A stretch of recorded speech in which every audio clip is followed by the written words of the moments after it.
بالسند المتصل منا إلى الإمام الهمام الحافظ الحجة أمير المؤمنين في الحديث أبي عبد الله محمد بن إسماعيل بن إبراهيم بن المغيرة بن بردزبة الجعفي اليماني البخاري رحمه الله تعالى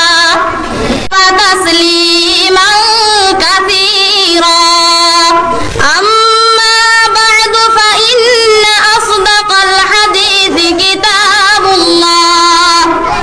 وأحسن الهدي هدي محمد صلى الله عليه وسلم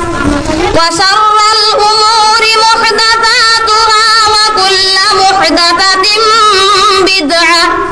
وكل بدعة ضلالة وكل ضلالة في النار. بالسند المتصل منا إلى الإمام الهمام الحافظ الحجة أمير المؤمنين في الحديث أبي عبد الله محمد بن إسماعيل بن إبراهيم بن المغيرة بن بردزبة الجعفي اليماني البخاري